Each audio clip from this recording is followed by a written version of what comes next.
I usually I have to make a sticky note for I myself know. to Yeah. record. I think I'm going to just ask Christy to always be at the meetings and remind me. Exactly. So you're seeing the whole slide, Yes. the title slide. Okay, perfect. So this is our group that convened to work on this position statement. We had, I think, I can't remember, 4 or 5 meetings and then just emails back and forth to get the final document that we'll share as well. But our objectives for just tonight are really to discuss the importance of mis and disinformation, explore the nurse's role in addressing this topic, and then discuss our position statement that we had developed for this specific cause. Here's the agenda. I'll just kind of skip over that as well and get to the heart of what we want to talk about. So just the background, and I put some QR codes in here for these specific, kind of highlighting some of the documents and I think the papers that I thought were really quite influential. Specifically the one on the right bottom where it says confronting misinformation was from the Surgeon General. I think it's a really important kind of foundational piece that really kind of sparked, I think, a lot of conversation specifically around this topic. But as you know, health information really erodes public trust. And I think as nurses, we are one of the most trusted health professions. And so I take very hard and very seriously that our role in kind of combating this health, I think it's a public health crisis, to be honest. But really, what is eroding public health trust with the systems, providers, and also leading potentially individuals to reject unproven treatments, which is we know what's happening with vaccines, delay potential necessary care, and then turning to unsafe alternatives potentially as well. I think as the advent of AI and online health information, false information can spread even quicker, which is really outpacing the ability to correct some of these I guess, things that go viral, so to speak. And really contributing again to some of that confusion and potentially poor decision making that can happen, particularly in public health crises. We saw what happened during COVID. And then, I think it's continuing even to flourish even more so around different things. I just see these different topics on TikTok and I have to kind of turn my eye and say, oh, I can't even watch it from some of it. But that certainly is contributing to the fast pace of misinformation even spreading. And then I think the other thing to point out is that misinformation can really affect people disproportionately, particularly vulnerable populations. There's the paper down at the bottom, Health in the Age of Disinformation, and then the one at the top right is the missing link, and really between health misinformation and health disparities. And I think both papers really draw very clear conclusions and how misinformation can really affect vulnerable populations. And I want to point out, and I think it's on the next slide, and I apologize if I'm going forward, but just the fact of access to information can be seen as a privilege. And I do want to make sure that we point that out as well. That really drove a lot of our conversations as a group when we came up with this position statement from some of that as well. So I just kind of highlighting again what we're going to probably be sharing a little bit more so is just nurses' responsibility and our role in advocacy specifically around this topic. It can be a little bit of a political hot button, I guess, issue right now, potentially. But I also think at the same time, and in our conversations that we've had, now is the time to then step into that space as nurses and really what is our responsibility to be safe and accurate, reliable source of health information. And it's our duty as we come to these bullet points to be ethically responsible in combating health and misinformation. And we'll share how we mapped a lot of our thoughts in this work to the Code of Ethics. And so we'll share some of that too. Really emphasizing health literacy, which I think we already do as nurses, but in the light of mis and disinformation, how is health literacy a component of that?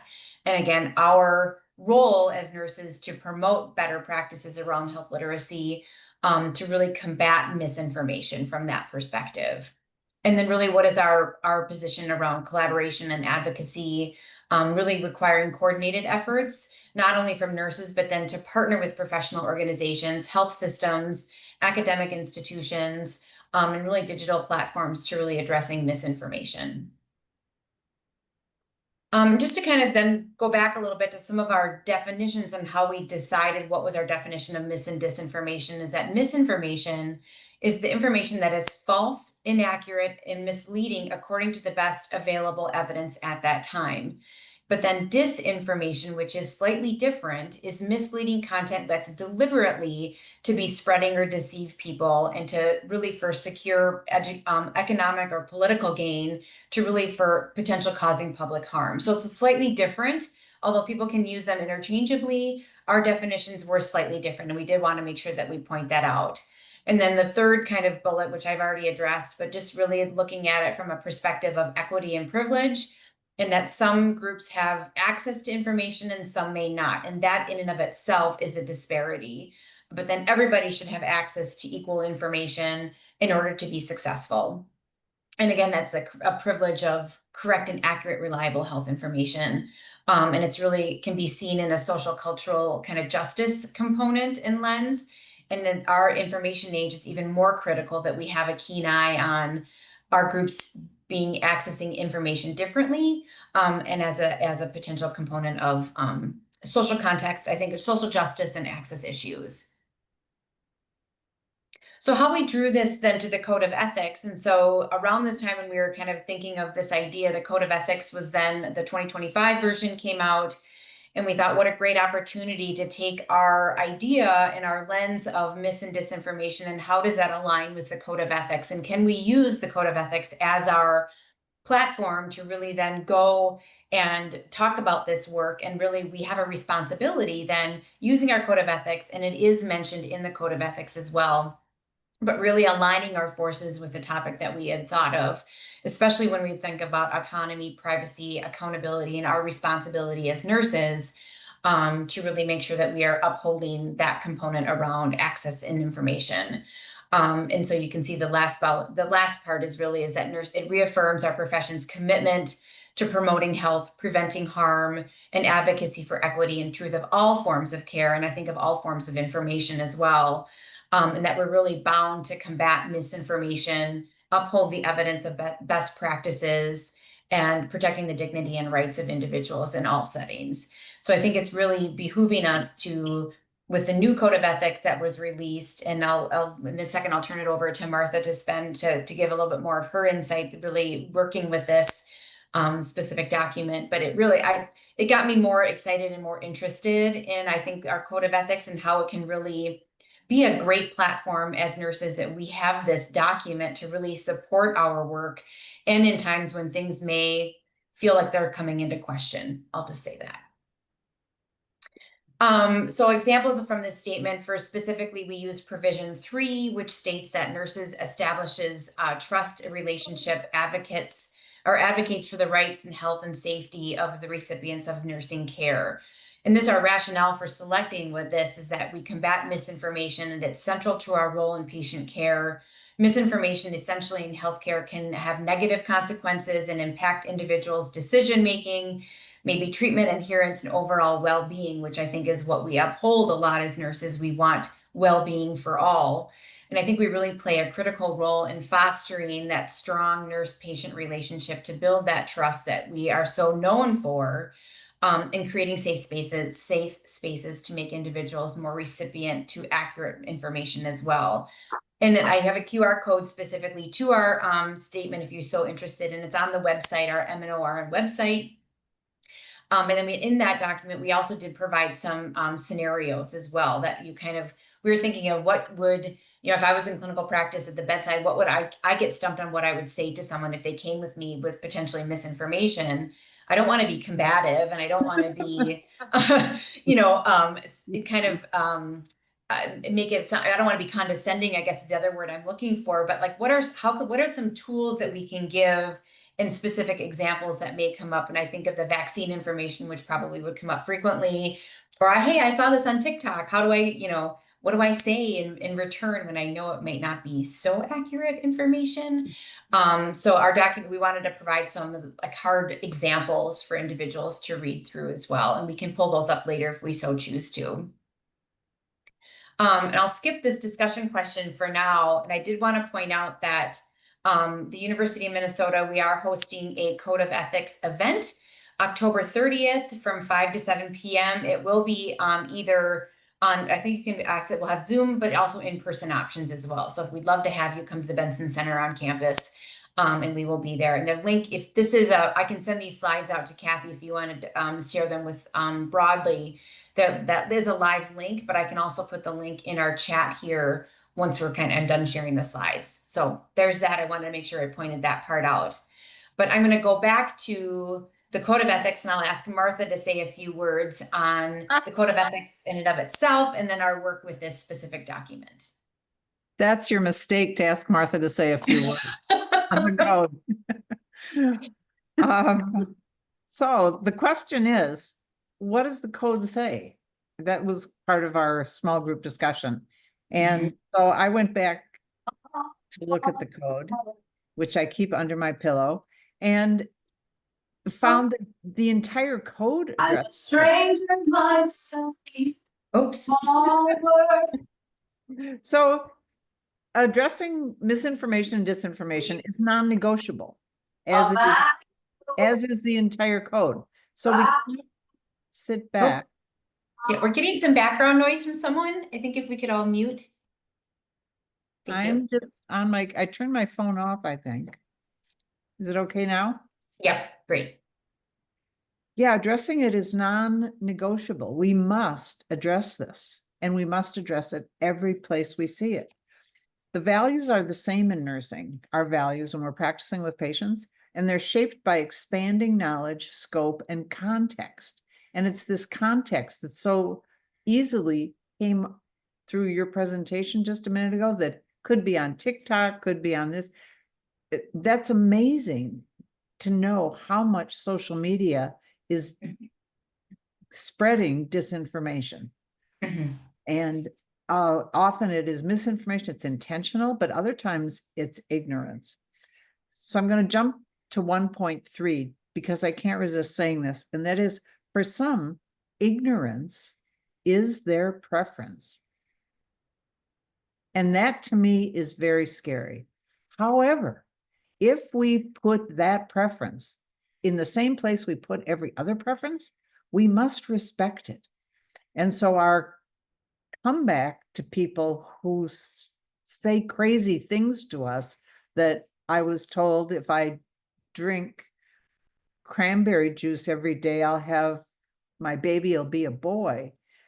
You want to leave the room, but you also want to engage in conversation in a way that might help them explore where they heard that. Because family and friends, who are important people, as you find out in the code, are part of the picture. And they are often the ones creating this misinformation. And they remember when they were pregnant, they remember a neighbor heard this story. But family and friends cannot be discounted as a source of this problem. And I see misinformation and disinformation as a real problem in healthcare now. And you made that really clear, Robin. So nurses are committed to the right to health and to building trust. And if we don't go any further than that, we can spend the rest of this 45 minutes on that. But we want to build trust, as it says in 1.1, and we're responsible to maintain that covenant, and that can only be done by building trust. Trust is, in fact, the key. So the code is guidance. It's very general in many ways, but it lays a foundation for our position statements, which Robin and all have so graciously put together for us, because the code can't be 200 pages long. So we couldn't have this entire document that has been created for us in the code. So these little nuggets of truth are throughout the code. And if it's important, as this is, we must, in fact, take the time and work together to expand it so it can be useful for all the nurses who are encountering this. And pretty much, folks, that's every nurse. The code, as you know, is grounded in relational structure. And so that goes back to trust. But that relational structure is a reciprocal one. So as we learn from our patient, as our patients learn from us, We learn from our patients. And what we're learning is A, the source of some of their information, but B, why it is it fits into their perspective at this time. We come to this with our own biases, and those biases have to do often with someone else's literacy. What is the term? I used to have a vocabulary. Their ability to health literacy, what they actually know. So we have a moral obligation to take appropriate actions to provide accurate evidence, informed education, and resources. We want to modify or expand the alternatives for them. So you can't say you're dead out wrong, but tell me more. Let's talk about how that might play out. Let's talk about how that would work in the winter. All sorts of, I think of it always as a cat unraveling a ball of yarn. Get them to come around with you to the discussion of what it is that where we want them to go, which is always information based on scientific evidence. So that takes care of the first provision. I'll move on now to provisions 2 through 10. Actually, I won't. I'm going to just look at my notes here, and I did go through the whole code to look at those particular interpretive statements that relate to this. And I'll be darned if it isn't like half of them. So at the end, I'll read through a couple of them for you so you can put the puzzle together yourself. So best scientific evidence is what we're supposed to do, and it's assumptions about their literacy that we have to watch out for. Our biases might compromise or be perceived to compromise the quality of the info they provide. So for instance, we're up in Minnesota. If they came from down south, we might assume that whatever it is they're saying or thinking isn't right. If we can even understand what they're talking about, if they're talking about things like grits and other foods that they think are healthy and we don't even know what they are. So we must always disclose the limitations of the information they provide, as well as the conflicts of interest or content errors, or my favorite, procedural missteps in studies. So sometimes teasing those out can be your way to finding the evidence that we want to share with them. Another phrase that works is interesting perspective. That's really good information, but it's early information. Since that, we have come to, and then we can share with them what our current science is. I'm not going to go through some of the rest of this because I can see now from the clock that it would be too long. But I will give you some of the interpretive statements that really jump out as being relevant to this. All of provision 1, provision 2, professional boundaries. What happens when a coworker or colleague is sharing or spouting misinformation or disinformation? How do you address that? And how do you come to terms with the fact that you have to continue working with them, and as well as understanding where they're coming from in their spouting out something that is really not correct. Provision 3 has been up on the screen already. Is the whole thing there? I don't think so. So I'll read it. The nurse establishes a trusting relationship and advocates for the rights, health, and safety of the recipients of nursing care. So that trusting relationship needs to be teased apart to find out, how does one build it? And how can you get someone whose belief system is generating behaviors that are not healthy to be more in line with what we know to be good science? Provision 4, I didn't need to go past the first 4 words. Nurses have authority over nursing practice. We don't have to shrink back and say, well, if the medical team says this, or if this particular group of people is saying this, like CDC or any of the other political and administrative science people out there, we don't have to shrink back and say, well, because they have that position, they must be right. We can know them to be wrong. Now, most of you hopefully are laughing at this, given the people that we have in these jobs out in DC. I just put my son on a plane to go back to DC, and it broke my heart. He's going back with his wife and my 2 grandchildren. And it's crazy what's going on in healthcare. A friend of ours staying in my house right now has come down with COVID. Try to find what to do about COVID online from our trusted resources. It's not there anymore. So provision 5, again, totally relative to the misinformation and disinformation.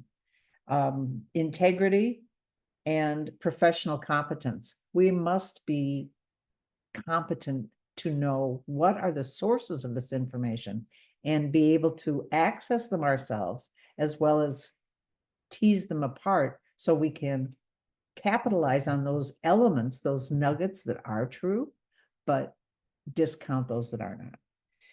Okay, I'm on provision 5. Robin, provisions, can I go through 6, 7, 8, 9 real quick? Sure, real quick, and then we'll have more time for discussion. That's great. Thank you. Okay, we'll skip 6, 7. Contributions through knowledge, development, research, and scholarly inquiry. We have an obligation, I'm saying, to look at these things and find out if they're useful or not. Collaboration to uphold human rights, mitigate health disparities, and achieve health equity comes right out of provision 8. And that can only be done if we get rid or clarify the misinformation. And the last one is from 9.3, is from 9, it's 9.3. Advancing the nursing vision of a good and healthy society. So it goes beyond you and the patient, goes beyond you and the patient's family, goes beyond you and your colleagues. It goes into the larger world, that this misinformation and disinformation must be clarified and corrected in ways that people will access those corrections. And with that, I will stop with the code and go back to Robin.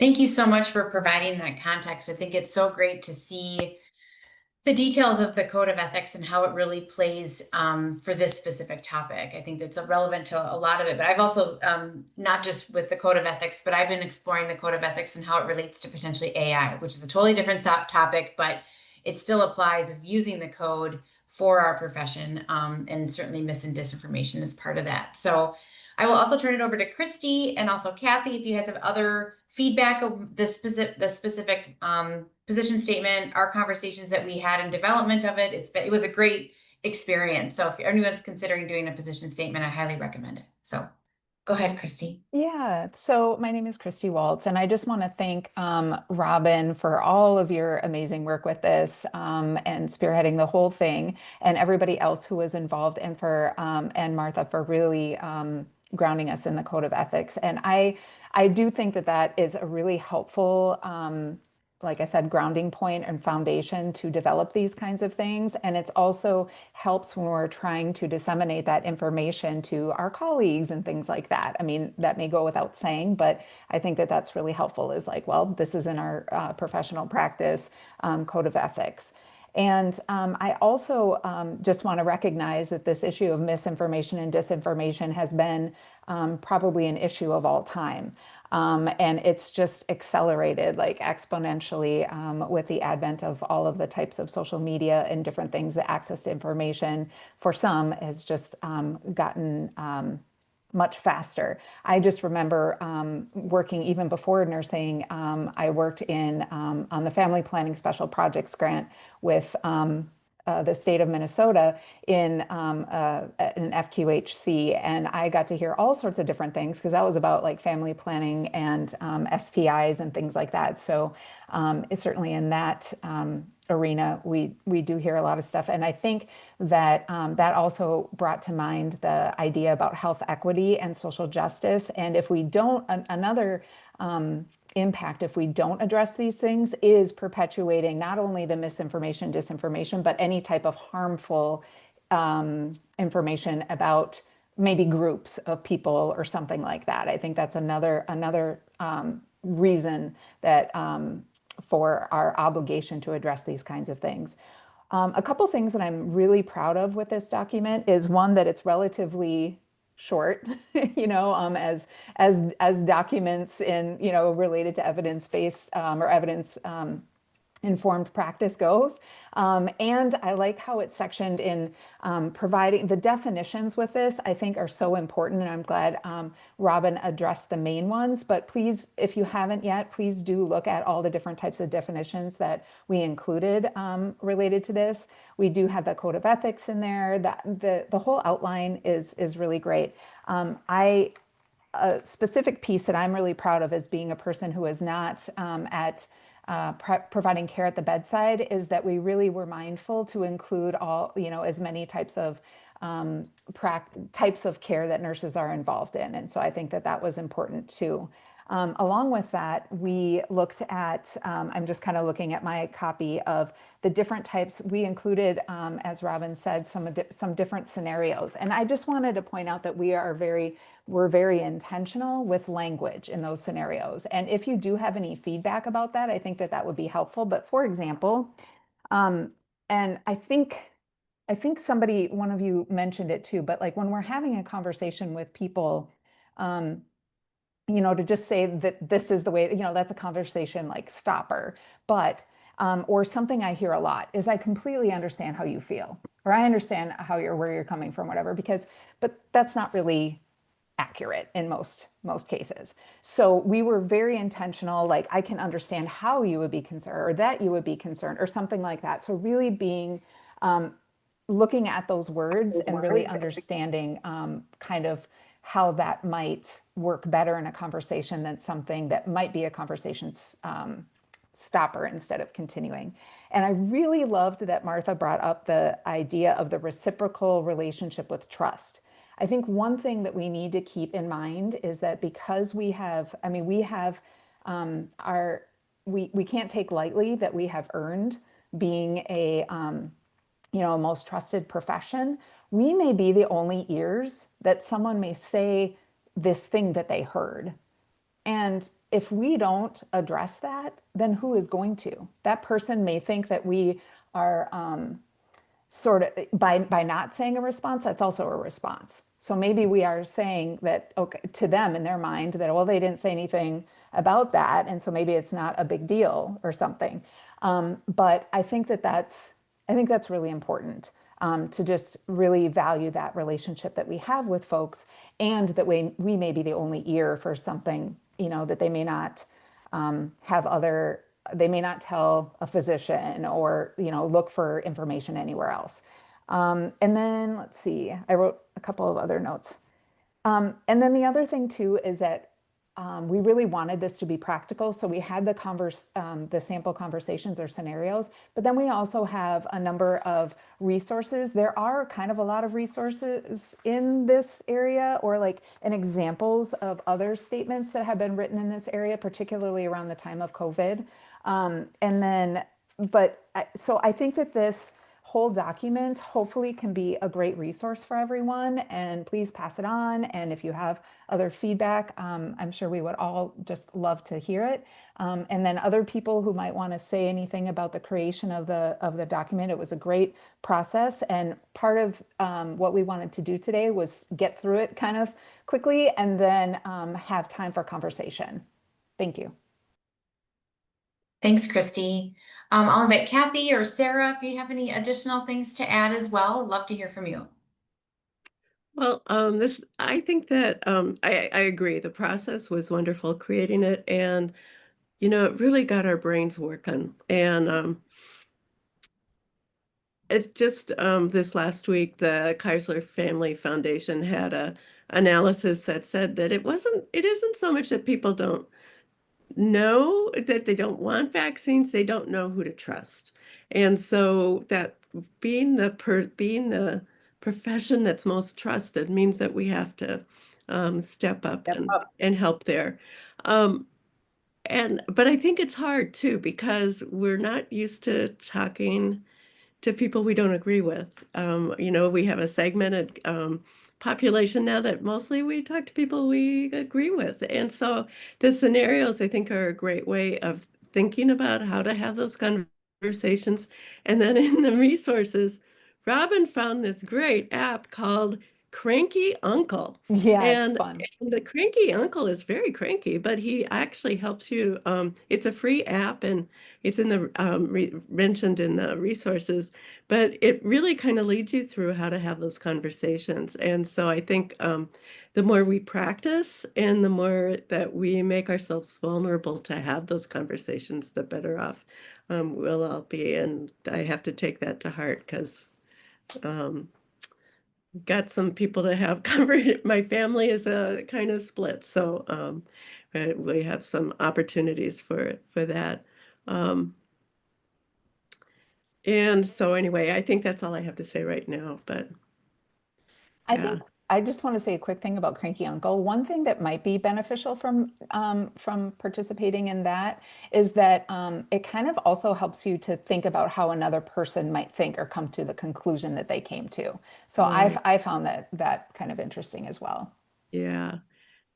Yeah. I like what Jerry just put in the chat too, that trust among marginalized communities is further complicated with misinformation and disinformation. So Yeah.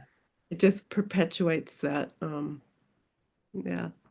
Yeah, absolutely. I'll have two final kind of comments. I think one of them is in our creation of this document as well. My other, I think, impetus I would say is that I wanted us to be able to define what that means for nurses before it's defined for us as far as addressing misinformation. I felt it was really important for us to be able to speak to this is what we are as a profession. We are a trusted profession. We have our code of ethics. This is part of what we do as our profession.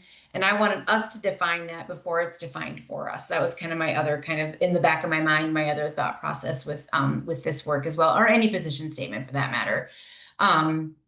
So that was that kind of that part. But there's something else, Christy, that you had said that really jogged my memory. But anyway, it was a wonderful experience, and I would agree it got us to think quite deeply about how would we want this to be addressed and what is our responsibility. So with that, if Sarah, you're able to say something as well, if you'd like to speak, or we can open it up to, I do have discussion questions as an academic. I have to prepare discussion questions just in case, but I think we'll have a lot to say. So I don't necessarily know if we need them or not, but we can open it up for other conversation and comments from the group. Love to hear from you. I think I'll just say one thing, and Yes. I'm so appreciative of this work, and I think what a gift, as nurses, this opportunity we have to be, again, the trusted person in people's lives that they turn to when they're unsure of things or they want more information. And so I think if if we're aligning in our message, like that collective impact is huge. So just kudos to the group and this work, and just excited to carry the message forward, collectively. Great. Thanks, Sarah. Any other comments or feedback? I think this is interesting in your point about finding information on TikTok. So my freshman year of college, I took a course called Information Literacy in the Information Age, and my professor was horrified to know that we got our news off of Instagram. So I share that story to emphasize, I think, your point that popular media is how people get their information. And not only do we need to be equipped to dispel, misinformation or disinformation across those sites, but also teach people how to critically appraise their own information and how they, how they find misinformation and interact with people who are spreading misinformation on the internet. Yeah, thank you, Marshall. That's so true. And I was talking with a colleague the other day, and just about like, I'm in my own, she's like, I'm in my own information bubble and I know what I know, but it's hard to put yourself in someone else's position who may be in a different information bubble and they're getting fed different information. And so I think it's the world that we can get so ingrained in our own information bubbles, to feed our narrative. And so having that context, I think as well, puts a little bit of misinformation sometimes into perspective. But Dr. Julia, you have your hand up as well. Sure, thank you. This is Julia. First of all, I have to apologize. I've been, back and forth with my laptop and cell phone to stay focused in the presentation. I'm sorry, I'm in a hotel, so my internet is not working well. So thank you so much, Robin. This is a great presentation. Like what Katie and Christy mentioned. What I have to say is that social media, it doesn't matter if your information of right or wrong. If you want it to reach 10 million people in 1 hour, right? You put it in the social media. People don't even read sometimes before they respond. I've learned that's anything you want to go viral, just put it in the social media. But what bothers me sometimes is like all of us here are not leaders. We are not on the same page. When you go to those leadership meetings, what we see now as a concern, some of us are flourishing with it. I don't know why, I don't know their reason for saying it's okay to do this, it's okay to do that. We're using the vaccine as an example. We all know the importance and need of vaccines, but there are not leaders who are part of that negative information flying around. So in conclusion, I just want to say that sometimes some of these discussions are very sensitive. They are hard truth. They are very tough discussions to have. Just have an open mind. Be comfortable to have uncomfortable discussions and just don't take anything personal, like Kathy said. Sometimes, some of us take it personal. It's not about you, it's about that information that is reaching the whole wide world. So we wonder why we are the most trusted population in the healthcare, but we are not the most impactful when it comes to policy, right? So are we asking why? So thank you so much. This is really timely. Thank you. Yeah, I think that what you said too, I think it's, we had talked in our group when we were developing this, is that especially the scenarios of how we approach it or what we might want to say. And sometimes you may not make an impact in that specific conversation, but it could just be opening a small window of awareness that may impact a few weeks, a few months down the road, but at least you're opening up that window of potential other information. And I think that was part of our conversations and when we were thinking of those scenarios as well, that it may not be changing their mind right in that exact moment, but somewhere down the line it may influence. So that was part of that as well. So any other comments or feedback? This is great. I really appreciate it. It just kind of reminds me of harm reduction, Mhm. that kind of approach as well, is just kind of a little bit at a time. Yep, absolutely.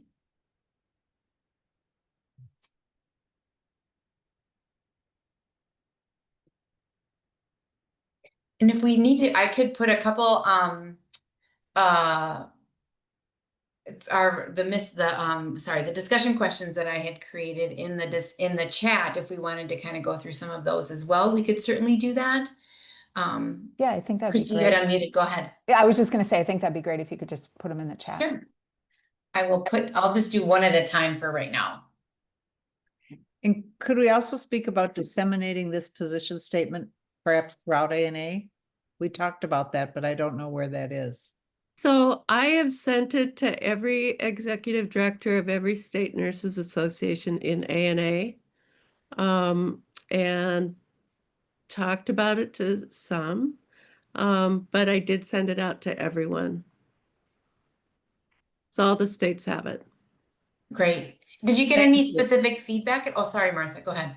No, I was just saying thank you. It's been a while. A few that it was great, a few they just got it, Yeah. and that it may not be the top of their agenda right now, Sure. but they know where to find me. That's great. And I'll be talking, I'm going to DC on Sunday, and I'll bring it up again, because I will. Great. Mhm. So I'm putting the second question was supposed to be number 2, but it didn't come out that way. So I'll just read the first one. It's, how can nurses effectively identify and respond to health mis or disinformation in clinical settings without compromising trust and rapport with patients?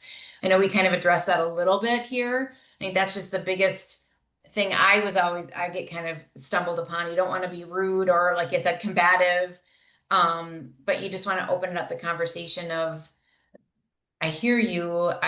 That's like Christy, you had gave some great examples of, we're very careful of our language in the statement itself to not be, I don't know what, condescending, I think, or something like that as well. So, any other thoughts on that number 1 question?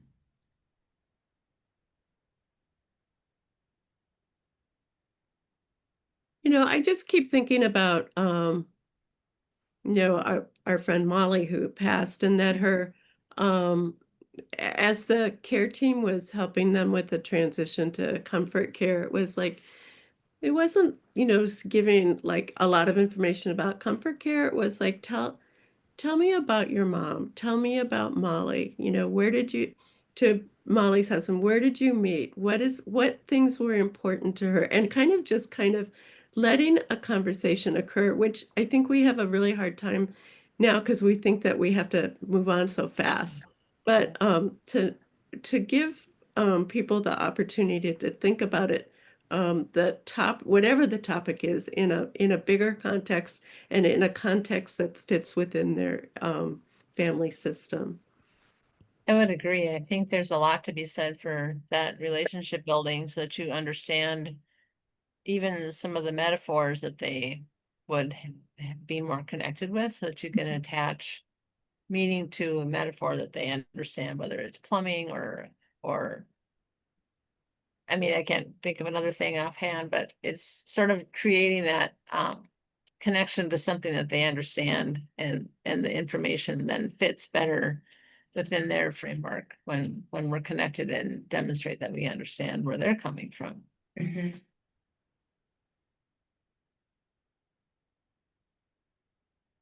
Yeah, that's great. I would agree. I think I rushed too quickly to want to fill in the gaps of the conversation and not let it happen organically, to where it's asking more inquisitive questions about maybe the topic at hand or whatnot. So it's a good reminder to use my listening skills and not always my Yeah, what is it they say? We have 2 ears and 1 mouth, and that Yeah. should be the proportion of how we listen compared to how we speak. Very true. Very, very true. Yeah, the other question, I think this is kind of going with this other question here, that it's around our position statement, and then nurses have an ethical obligation to promote accurate information. And I think of the strategies that we could use to uphold this responsibility, but then are there other strategies that we could think of as other venues that this kind of a position statement may be a conversation starter for an organization to create their own policy around health misinformation or disinformation? Or other professional organizations as well. I know I'm in the informatics world, and we have the American Medical Informatics Association, and we were talking about what is our role as those in the informatics technology space as a profession around this topic as well. So we're kind of, as an organization, we're thinking, or as a professional society, what is kind of our position statement on that too. So that's another way to kind of, I think, leverage this work to kind of go out to other potential professional organizations too. If anybody has thoughts on that.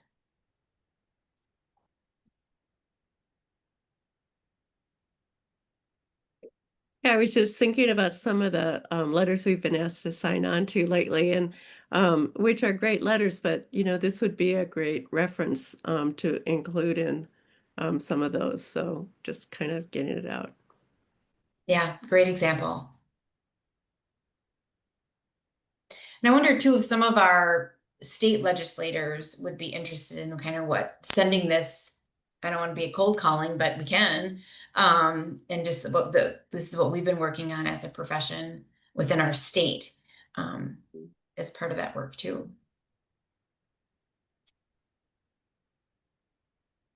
That's a good I have idea. yeah, I'm teaching that now that I think about it, I'm teaching a like a health informatics health IT policy course this fall. And I may have students kind of take this and send it to some of their state legislators. So I'll have to remember that I just created an assignment right here. There you go. Well, and Thank you. kind of along those lines, informing folks and the kind of the general public and legislators is that I think we talked about when we were creating this that all of these kinds of like allied health and other health professions and like they have code of ethics too. So it's very likely Yes. that all of this will be, Yeah.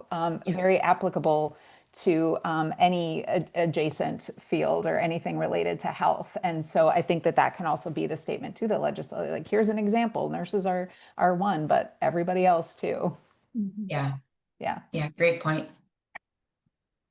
Yeah. I like all these ideas about sharing, with the general public. Well, and Kathy, what you said about sharing to all the states, wonderful, my goodness.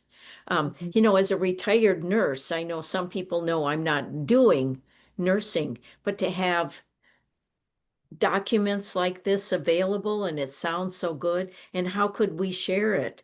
Not just with family, but with friends and other people's patients. And like you said, the legislative process would really be important to share this kind of stuff. Yeah, I would agree.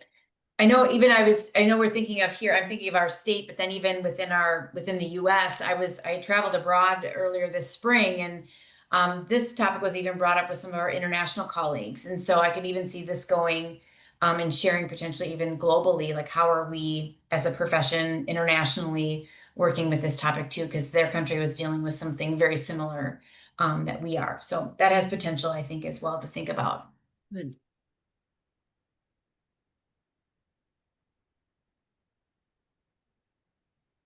I just want to bring up what Brian talked about. I don't know if you want to talk more about it, but I think it is really important to think about now where are we going to get some of our information now that like research funding has been cut, things have been scrubbed. I know that that was kind of mentioned before, but I think it is important to us to, I mean, we can't all know everything, but like kind of as little as coalitions of nurses or healthcare providers, that kind of thing, it will be important for us to keep up with accurate information in ways, and we're going to have to kind of figure out how that goes. I know that there have been organizations and individuals who have downloaded various, repositories of data and things like that, and we can share all that with each other. So that'll end up being more of a grassroots thing. But I think it is a very valid point and something that we need to think about. And I also just kind of am thinking about with the cutting in funding and things like that too, the creation of additional accurate, information that is equitable and things like that. As many have talked about, this will affect at least, a lot of these changes will have multi-generation impact. And so anyway, Brian, I just want to acknowledge your comment because I really appreciated it. Yeah, very true. Thanks. I just am hoping that, nursing steps forward too and is playing a big part in the answer of what's putting out there what is reliable. I am happy that ANA and like the Academy and other specialty specific organizations have been very vocal in these last months too. Yes. I agree that our colleagues need help. People need help in knowing where those new trusted resources can be. I'll just, Yep.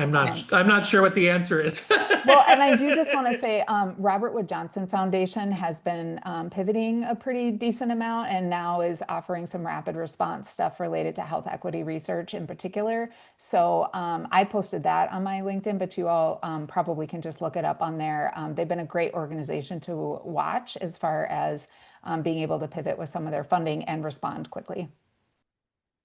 That's a great resource. Thank you. Yeah, I was going over a document the other day and I had to like take out all the .orgs, .gov kind of, they either don't exist anymore or yeah, I just had to remove quite a few. So sorry, Brian, you were going to say something. I think you had unmuted. Oh, that's totally fine. I just put it in the chat too. I've found myself going to Kaiser Family Foundation a lot these days because I do trust their info too. Yeah. But for some of these, what have been national guidelines, that there has been discussion that our national HIV guidelines that they're not going to support anymore. RFK has said that. So these are guidelines that help people who don't have as much experience provide care for folks so as not to, mess up their medication and potentially cause resistance. And so it's just frightening to me, where we're going to find this information. I know that private organizations will have to step up if able, but just like everybody, funding is being cut so much, it just frightens me what we will not have. We're going to have to look to international sources too, which I haven't done yet. But I check out the ICN stuff all the time, but I haven't looked much further. Our friends to the north, Canada, does some lovely HIV guidelines, so we'll be looking to And I've work heard we're together. going to be part of Canada soon, this state here. So that's good.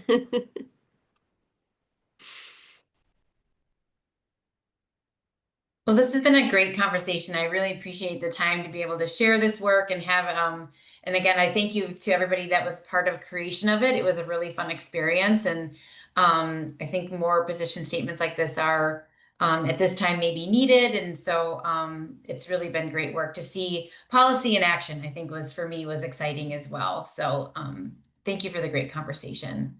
And Kathy, do you have anything final words? And final words of wisdom. No, it's really this position statement started with a conversation. And so if you have ideas and things that you want to do, reach out because we're all in this together. And I think it's what makes it really fun too, is that we're in it together. So it'll be good. I just have a question. Again, as a retired nurse, I'm not connected with the practice setting. Are there any healthcare institutions or academic centers that are addressing this from their internal perspective in terms of what clients can expect? Yeah, that's a great question. I'm not super aware of what health systems, if they are doing something internally, I'm not aware of, but those that are out in clinical practice, if they have other thoughts or ideas that maybe things that are happening within the works. I had another colleague, he's at a different institution in another state, but a pediatrician, and he said, we're not sure yet what we're going to be doing within our institution, but they know they need to do something, especially for those that are at point of care. Yep. And I've heard more about facilities working on things that are really around violence, which fits in with this sometimes, and in kind of a no tolerance kind of position. But this is different. This is like building trust and forming relationships and being nurses and doing nursing. And I think well, Robin's looking at the code for AI. I have been too, because I'm going to do a presentation in October, and there's so much on it. But it's really about remembering, first of all, what does it mean to be a nurse, and working on nursing with whether it's misinformation or AI or whatever, and making sure, like Robin said, that we control the practice of nursing and it isn't taken away from us, that control. Yeah.